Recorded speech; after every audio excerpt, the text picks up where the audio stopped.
I want to welcome our final presenter, Jennifer Scheinman. Jennifer and I talk at every conference, at A4M, at Pneumonia, at IFM. So I've known you for a long time, but let me introduce you to our audience. Jennifer Scheinman is a registered dietitian, nutritionist with many years of experience in integrative nutrition. She specializes in cellular health and aging and serves as senior manager at Timeline Nutrition, where she educates on Urolithin A and strategies to support energy and longevity. So thank you for being with us, Jennifer. Thanks so much for having me. And it's always a pleasure to join you guys. All right, we are ready to go. Well, thank you so much for the wonderful introduction. Today, I'm going to talk a little bit about mitochondrial health and its role in longevity, and then more specifically about how Urolithin A can support healthy aging and all of the incredible research that is behind this molecule. Mitopure is the branded name for Urolithin A. And I thought I would sort of set it up with, there's lots of conversation in longevity about these hallmarks of aging and what is actually driving aging at a biological level.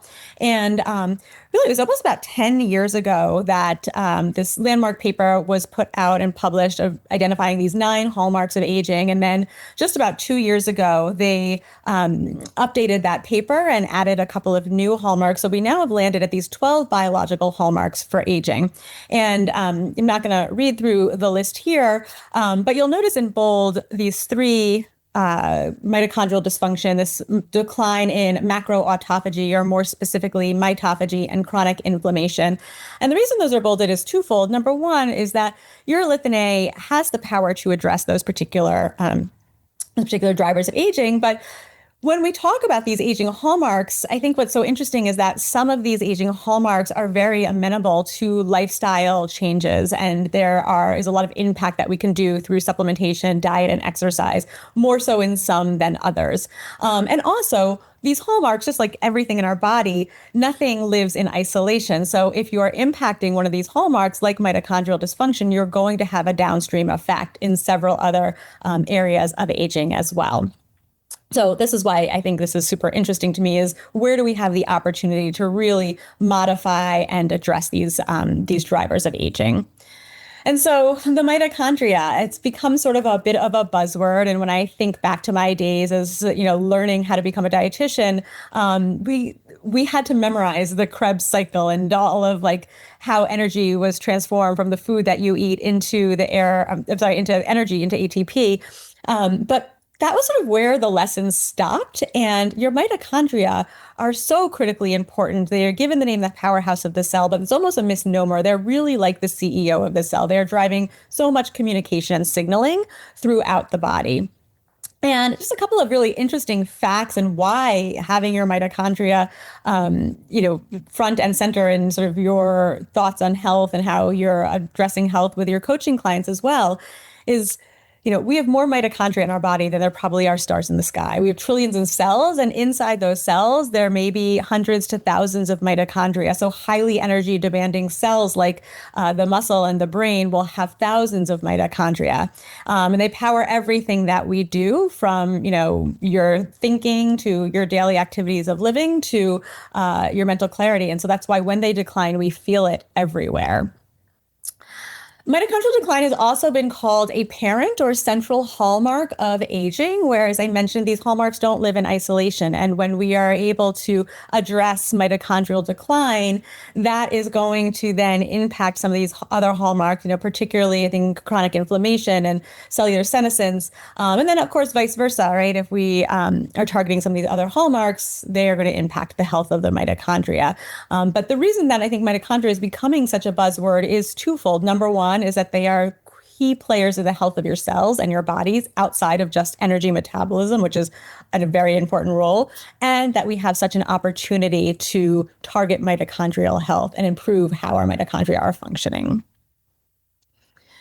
So you aren't stuck with the mitochondria that you have, which is the good news, right? Our bodies, in just their infinite wisdom, their self-healing, there is just because the mitochondria are so critically important, our body has this internal quality control mission called mitophagy. And this is also one of these hallmarks of aging. So you may be familiar with the word autophagy, which is used very often in this total cellular recycling. We've heard a lot about it as a benefit from fasting and caloric restriction.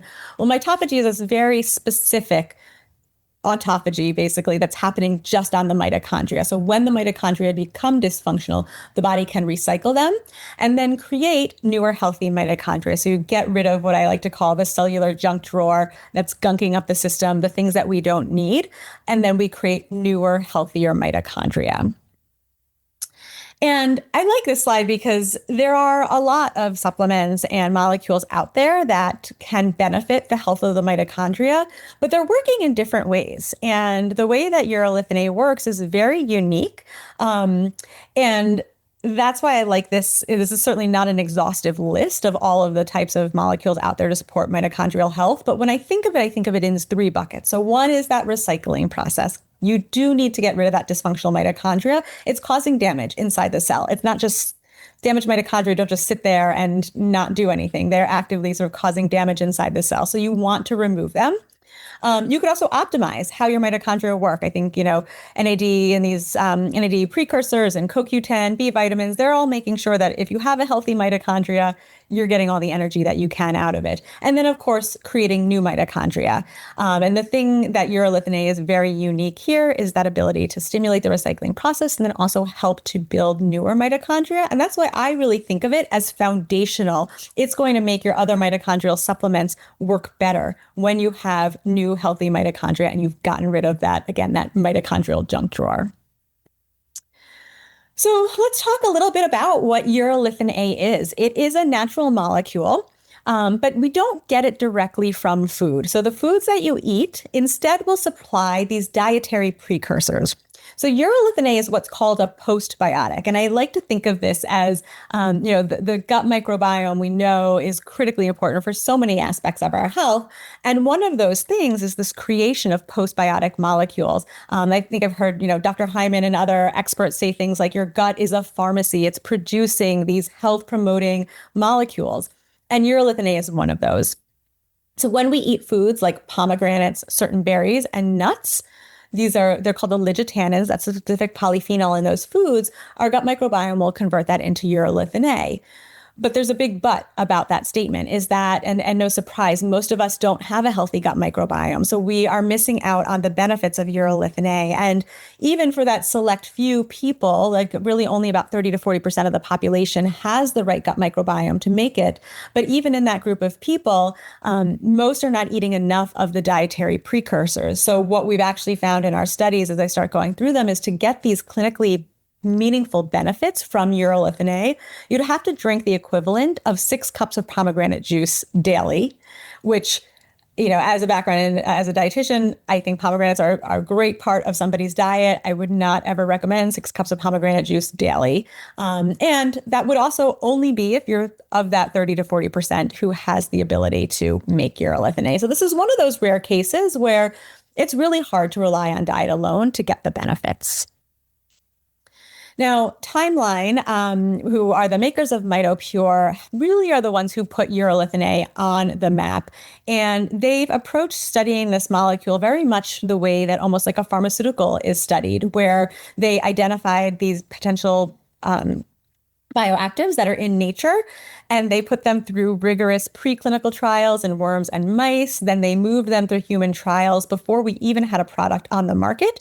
And now we are continuing to push the envelope and partnering with top leading research institutions across the world to understand all of the meaningful clinical benefits that urolithin A, some that we already have well established, and then some that are just starting to, they're very promising in preclinical, and we're starting to unlock whether there's some benefits in humans as well. So we'll start to go through the clinical data here.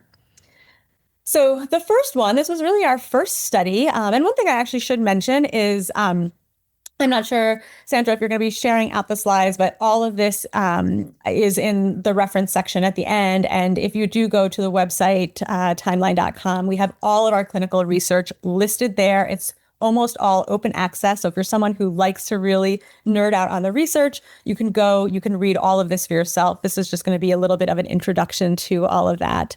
But this was our first sort of proof of concept safety and efficacy trial. We wanted to make sure that mitophagy we saw happening in animal models was happening in humans. And this study was done in sedentary older adults, and they were randomized to either a placebo, 500 milligrams, or 1,000 milligrams of urolithin A. And what you're seeing here is a heat map of gene function. So we're looking at genes that are measuring how well the mitochondria are functioning and also measuring that mitophagy activation. And so the gray here is dysfunctional mitochondria, and the red is the functional healthy mitochondria. And so you can see in a dose-dependent response with 500 milligrams, and then even more so with 1,000 milligrams, we have this really robust, significant improvement in that mitochondrial function, and more specifically, that mitophagy happening. We also proved in this study that it was safe and well-tolerated in all of our studies. There's no difference in adverse events using Mitopure compared to placebo. So once we had locked that in, the next question really was, well, okay, we're glad to know that it's helping the mitochondria, but are we going to actually see outcomes from that you or your patients and clients can feel and see? And that's where the research now is moved to. So we have really well-established research in the muscle space showing that we have significant improvements in muscle strength and muscle endurance. And the next two studies I'm going to show you were done in sedentary middle. This particular one was in middle-aged adults. The next one is in older adults. And we didn't change diet or exercise. So these were sort of your sedentary, I'm air quoting, healthy, middle-aged adults with a BMI of 29. Some of them were on statins and medication for blood pressure. So probably, people that you're coming across every day. And with 500 milligrams at the end of 4 months, again, not changing diet or exercise, we saw a 12% improvement in muscle strength that was specifically in the hamstring muscle. And what I think is also interesting to note about this is that over those 4 months, the placebo group actually lost muscle strength as well. So not only is that showing, in my mind, two things: the power of if you're not exercising, you are actively losing muscle strength pretty quickly, but also the power of Mitopure. It's not that we just kept us stable. We actually were able to improve muscle as well. And another thing in all of our studies is that we do see across the board, I don't have it listed out here, but we do see improvements in inflammatory markers like C-reactive protein. Those come down across the board. So our next study, this was in sedentary older adults. They were an average age of 70, and it was a similar type of study. This one was specifically, though, with 1,000 milligrams of urolithin A. And after just 8 weeks, we saw significant improvements both in the hand and the leg muscle in endurance. Another thing that I don't have listed here, but I think that's important, is an improvement in a 6-minute walk test. So at baseline, we measured how far an older adult could walk during 6 minutes. This is sort of a standard fitness test that might be done in adults.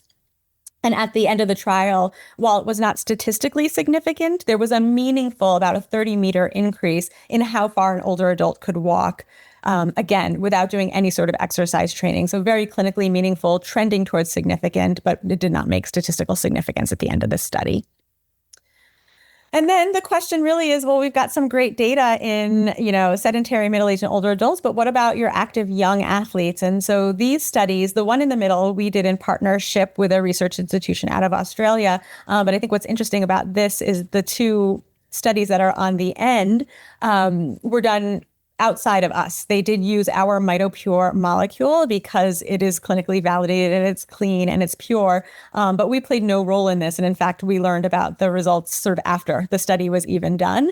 And so that really shows the credibility of our science and the lack of bias in some of this research. So similar trends in young, healthy adults. What we saw in weightlifters was there was a significant improvement in muscle strength.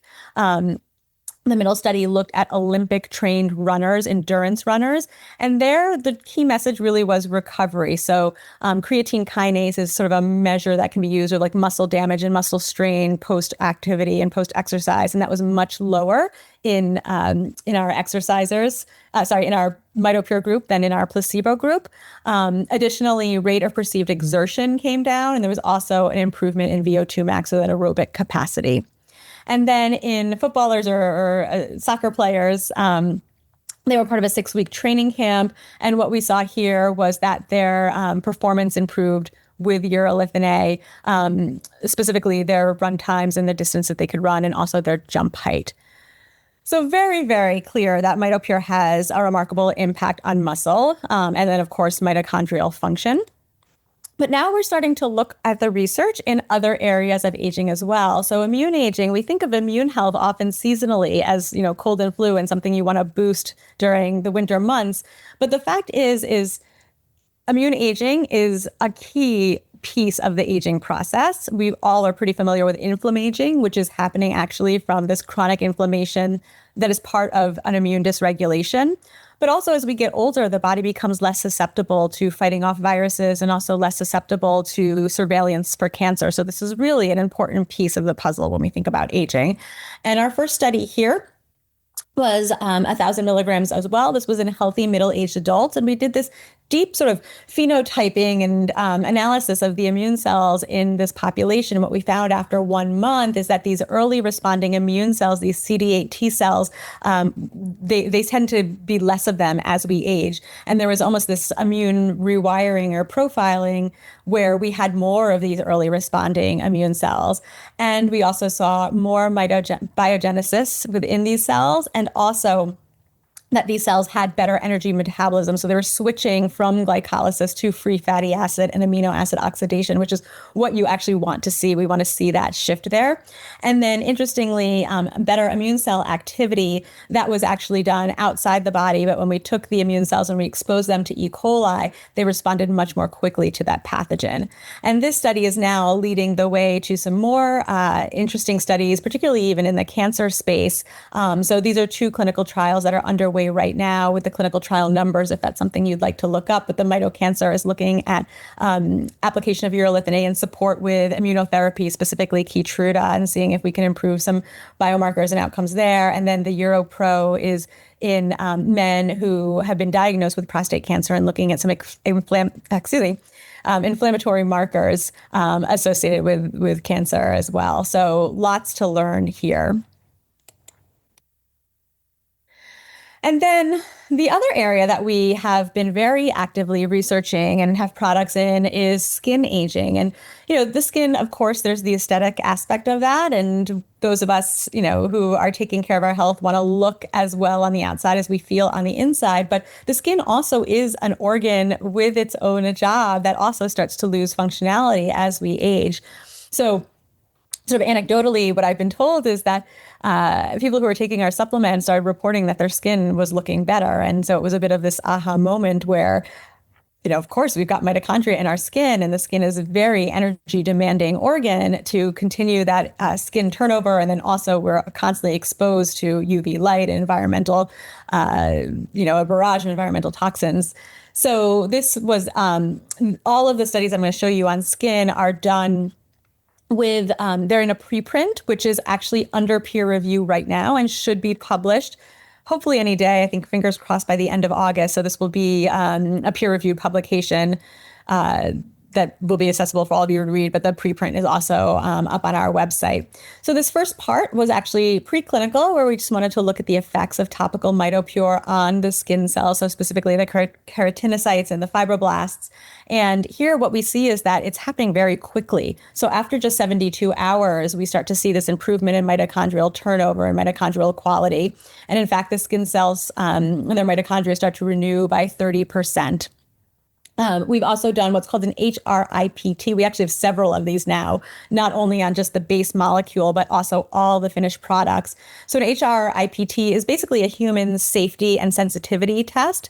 And we've done this particular one was 109 patients, but as I mentioned, we have several others. So we have hundreds of patients who have gone through this safety trial with no signs of irritation or sensitivity, which is important because a lot of what is on the market right now for skin aging, things like retinol or even, alpha hydroxy acids, and some of those can be really irritating to the skin, and not everybody can use them, especially if you have sensitive skin. So it's really nice to have something that is gentle but yet powerful. And we'll get to some of that data in the next slide.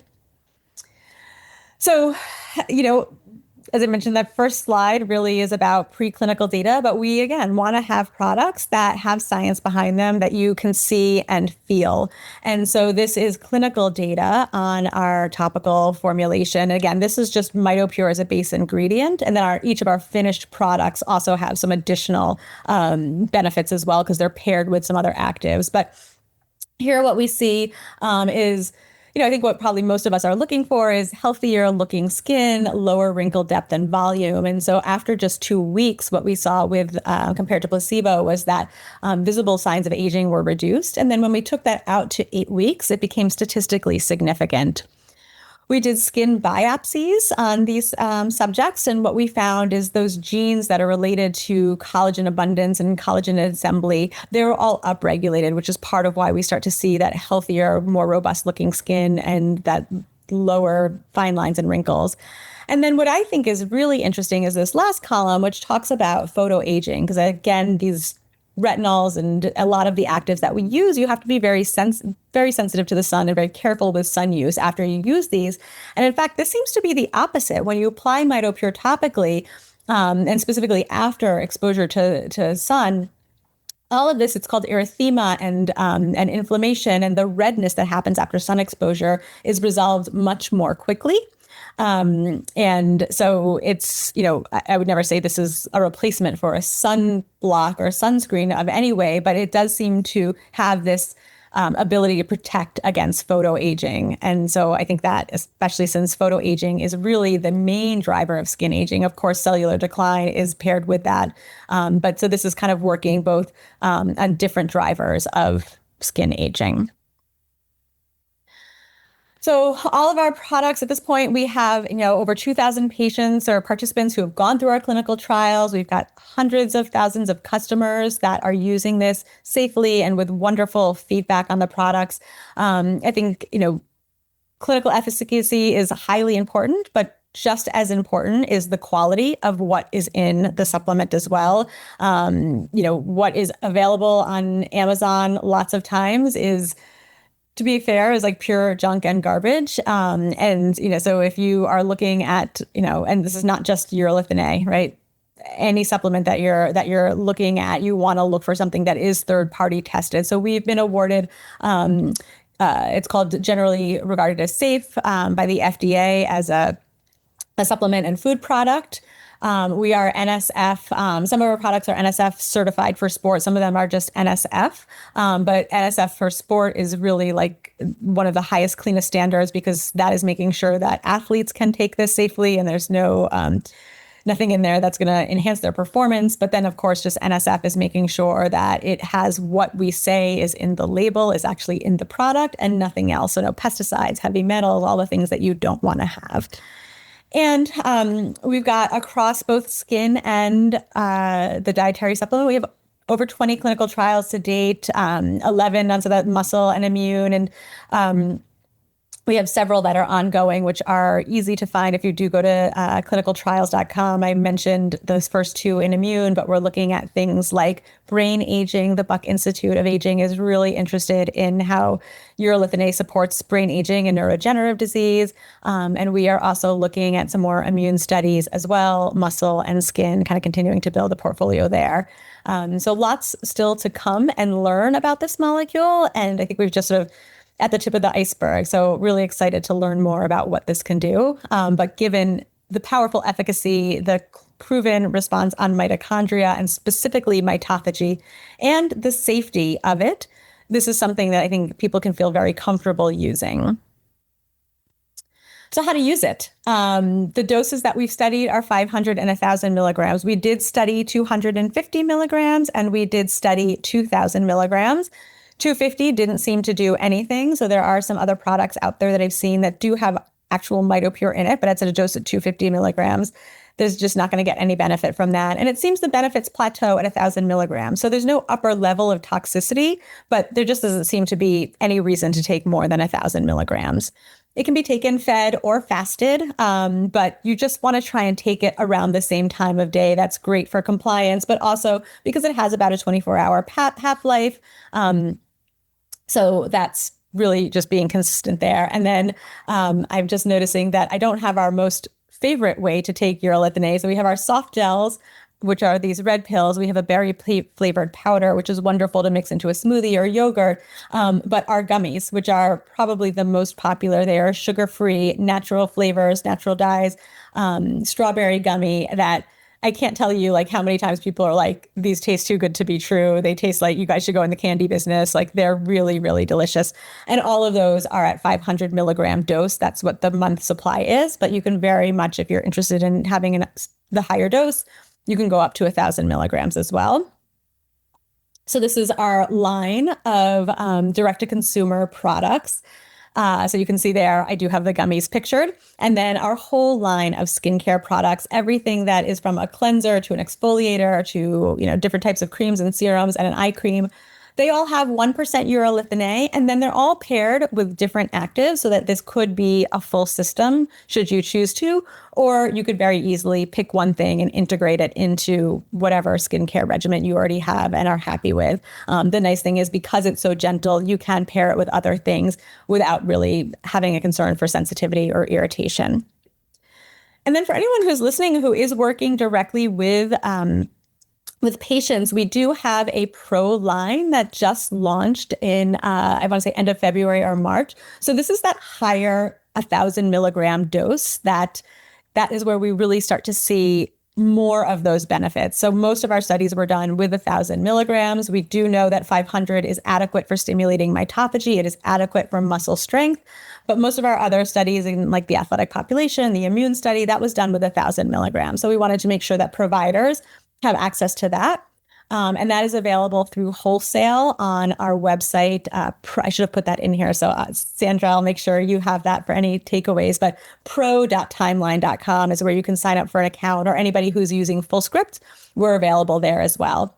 And we are launching at the end of September a Pro Serum. So that will have a higher concentration of Urolithin A and paired with some different actives that really are meant to work synergistically with the Urolithin A and give what I like to call like a 1 + 1 = 3 approach to the benefits. So it seems that these molecules support each other and work on different hallmarks of cellular aging. And so that also will be both on FullScript and direct to provider, and that will be launching at the end of September. And we'll have all of that research that I shared on skin should be published by then. And we'll also have some clinical data specifically on this product as well. And then we just have top doctors and scientists that are part of our board and that use Mitopure, both personally. I'd already mentioned some of the research we're doing with the Buck Institute of Aging, but some leading thought leaders in longevity medicine are very excited about all of the research because we're doing things differently. And then, I think the world feedback also is just critically important. We hear daily from our customers and then also our providers that are using in the patients. People are feeling more energy. They're noticing improvements in strength. They're noticing more clear-headedness. So it's something that is, again, it's not just moving a biomarker, it's actually something that's making people feel better. And so I think that's obviously what we all want, right? We want to make sure that we're feeling the best that we can in today's crazy world. And so that's it. I'm happy to answer any questions. Well, thank you. Thank you so much. It was very, very informative. And we have a couple questions as we draw to a close, but there's some great questions that came in. What is the lowest dose of Mitopure that provides a notable impact? I think you've already answered it, but throwing it out there. Yeah, so 500 milligrams would be the lowest dose. When we studied 250, we just didn't really see any significant activation of mitophagy happening. Okay, and then two questions about, are the gummies just as impactful as other options? Is there a difference in absorption and effectiveness in the different delivery systems? Yeah, no, we have studied to make sure that all of the all the different products have the same bioavailability. They're all absorbable and there's no issues there. So it's really just about how you're going to be most consistent. I personally love the gummies, but when I travel, I bring soft gels with me because the gummies just get in my bag. So Yeah, and I got to tell you, like it's coincidence, but as you were talking, I got a delivery of new supply of gummies, and I love it. I do the powder in my smoothie every morning, and then in the afternoon I do my second dose with the gummy. So I love them, and the skincare is incredible. And so, thank you so much for being with us. This has been a wonderful, informative presentation, and just like our other presenters, their products, we thoroughly vet companies, and everything that you have heard today has been from people who have integrity, who have companies that are the real thing, that you can feel secure in knowing that they are doing their due diligence in terms of quality, raw materials, research. So this is great. Oh, question came in, and I think Alicia says, are there any discounts? So can you address that? Yeah, we can absolutely put together a discount for you. And I have to check with our partnerships team on what that would, I don't want to misspeak, but absolutely we can. Okay. All right. Well, thank you. And again, just a reminder, you will get the slides. Everything has been recorded. So thank you for being with us today. And please come back if you enjoyed this summit. We will have others, and we have Ask the Expert presentations about a single topic as well. And if you are looking at becoming a health coach, we are enrolling for our September class, and I hope you will consider joining us. There's very exciting things happening in the world of health coaching. It's a wonderful time to become a health coach. So thank you, Jennifer. Thank you to everybody who has been with us today.